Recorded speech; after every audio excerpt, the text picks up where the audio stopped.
Hi guys, welcome back to my YouTube channel Rana bike technical. তো আজকে একটা নতুন ভিডিও নিয়ে এসেছি তোমাদের কাছে। হিরো প্লেজার গাড়ি, স্কুটি। তো এই গাড়ির পিছনের চাকাটা খুবই জাম হয়ে যাচ্ছে। আমরা গাড়িটা চেক আপ করেছি, পিছনের চাকাটা জাম হয়ে যাচ্ছে কেন, তো আর খুবই বাজে আওয়াজ হচ্ছে। তো সম্পূর্ণ ভিডিওটা তোমরা দেখো, তাহলে প্রবলেমটা বুঝতে পারবে কী প্রবলেম হচ্ছে গাড়িটায়। এর আমরা ক্লাচ কভারটা খুলে নিয়েছি। ক্লাচ কভারটা খুলে দেখলাম যে ক্লাচ শু বা কিছু ভেঙে গেছে কিনা। তো দেখলাম যে সব কিছু ঠিকই আছে, এবং ব্রেক চাকাটাও খুলে নিয়েছি, দেখলাম ব্রেক শুয়ের স্প্রিং বা কিছু প্রবলেম হয়েছে কিনা। তো সেটাও সব ঠিকই আছে। তো আমাদের মেজর যেটা প্রবলেম, গিয়ার বক্সে আওয়াজ হচ্ছে। তো গিয়ার বক্সে খুবই আওয়াজ হচ্ছে। চলো গিয়ার বক্সটা আমরা খুলে নেবো, তোমাদেরকে দেখাবো পুরো ভিডিওটা কোনগুলো খুলতে হবে কমপ্লিট। এই একটা 10 নম্বর বোল্ট, এখানে টোটাল 3টে 10 নম্বর বোল্ট আছে এই ক্লাচ কভারের ভেতরে, এবং বাইরে 1 2 3 4টে আর 3টে, টোটাল 7টা বোল্ট হবে হিরো প্লেজার গাড়িটায়। তো চলো আমরা পুরো গিয়ার বক্সটা ওপেন করে নিই, তারপর তোমাদের দেখাচ্ছি ভিডিওটা পুরো সম্পূর্ণ দেখো, ওয়াচ করো, এবং ভিডিওটা স্কিপ করো না। তো চলো খুলে নেওয়া যাক। তো ফ্রেন্ডস, আমাদের পুরো গিয়ার বক্সটা ওপেন হয়ে গেছে। তো তোমরা দেখতেই পাচ্ছ গিয়ার বক্সটা আমাদের পুরো ওপেন হয়ে গেছে। এখানটা ভালো করে দেখো তোমরা, পুরো গিয়ার বক্সটা ওপেন হয়ে গেছে। আমরা প্রথমে গিয়ার বক্সটা খুলতেই যে প্রবলেমটা পেলাম, আমাদের যে চাকার মেন বিয়ারিংটা রয়েছে, এই যে মেন বিয়ারিংটা পুরো একদম নষ্ট হয়ে গেছে, আমাদের পুরো গজে গেছে। তোমাদের দেখাচ্ছি, তোমরা ভিডিওটা জুড়ে থাকো। অয়েল সিলটা খুলতে হবে একবার, তো তারপর দেখাই তোমাদের। এই দেখো ভিডিওটা পুরো দেখো, এই দেখো বিয়ারিংটা কী অবস্থা।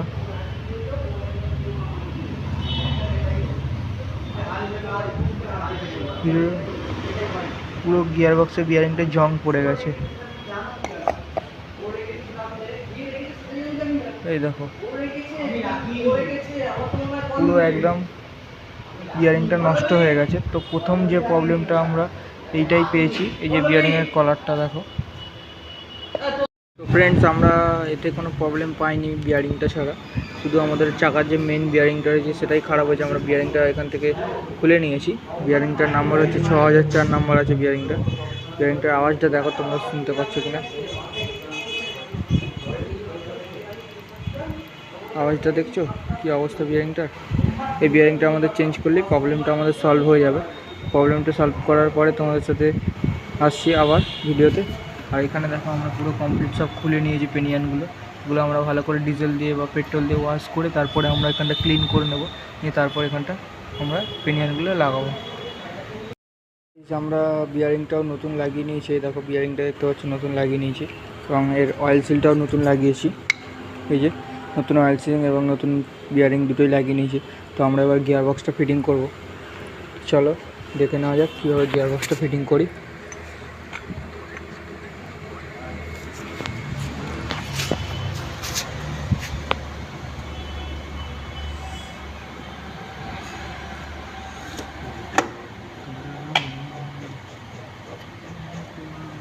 গিয়ার বক্সটা ফিটিং হচ্ছে, তোমরা দেখতে থাকো গাইস।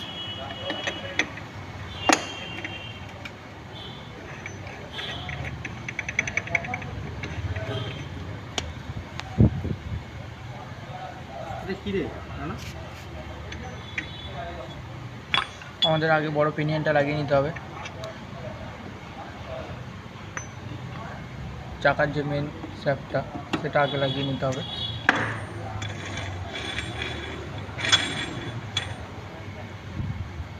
এবং তারপরে এই পিনিয়নটা লাগাতে হবে।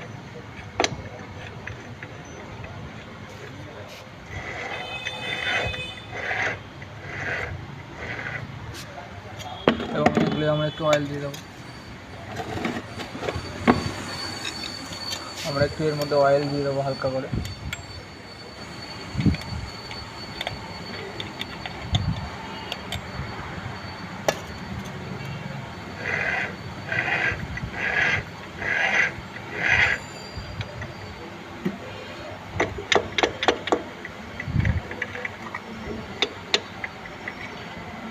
এগুলোতে আমরা ভালো করে অয়েল টয়েল দিয়ে দিয়েছি, দেখো এটাতেও দিয়ে দিচ্ছি আমরা একটু অয়েল।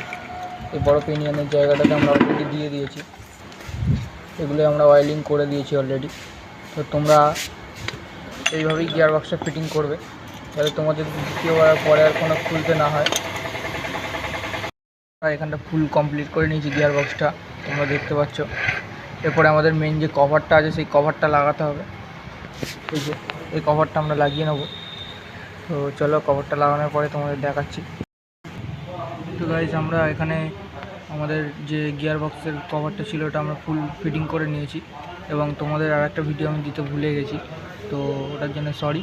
আমি একটু এই ফেসিংটার মধ্যে অ্যাডিসিভ দিয়ে নিয়েছিলাম, তো তোমাদের সেই ভিডিওটা দিতে পারিনি।